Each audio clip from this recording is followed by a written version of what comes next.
In San Francisco, FBI and Army investigators are pursuing a disturbing investigation, the latest in a series of suspected child sexual abuse cases at U.S. Army daycare centers. Jerry Bowen is covering the case.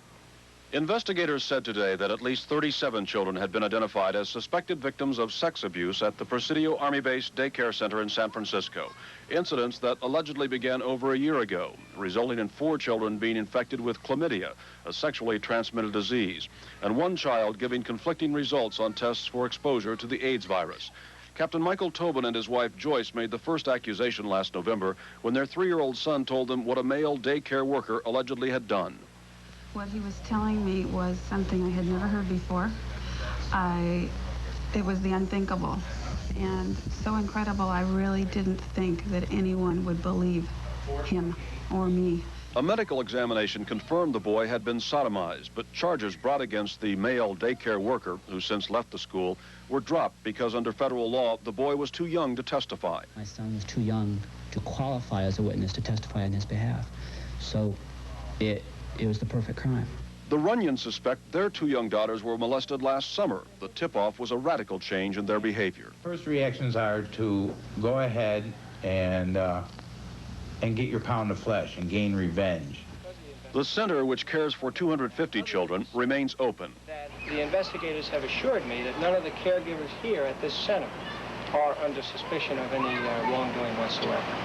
With the Presidio case, nearly 10% of the Army's daycare centers worldwide have come under investigation for child sexual abuse, including a 1985 case involving the daycare center at the military academy at West Point.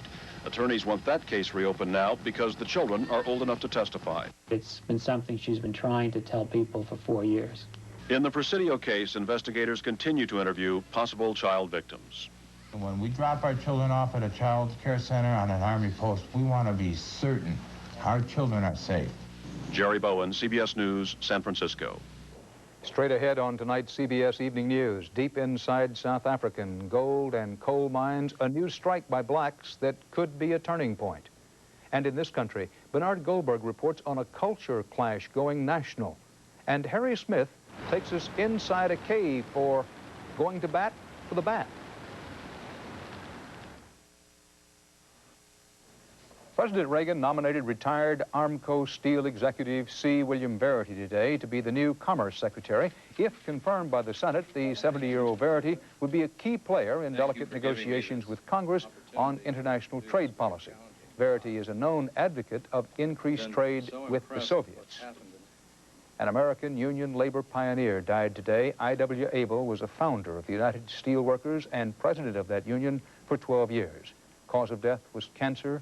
I.W. Abel was 78. More than 1/2 of South Africa's black miners are on strike tonight, and if the coal and gold miners pick up support from other black workers, a big showdown with the white minority government could be in the making. Martha Teichner is there. Even by conservative estimates, nearly 250,000 black miners walked off their jobs in the largest legal strike in South Africa's history. This is a strike that goes right to the heart in South Africa, attacking an industry that makes more than 50% of the country's earnings overseas. CBS News smuggled a cameraman into the New Denmark mine east of Johannesburg, where miners argued all last night about whether to strike or not.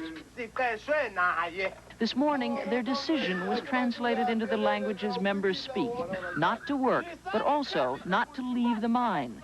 While these workers wavered, union leadership stood firm.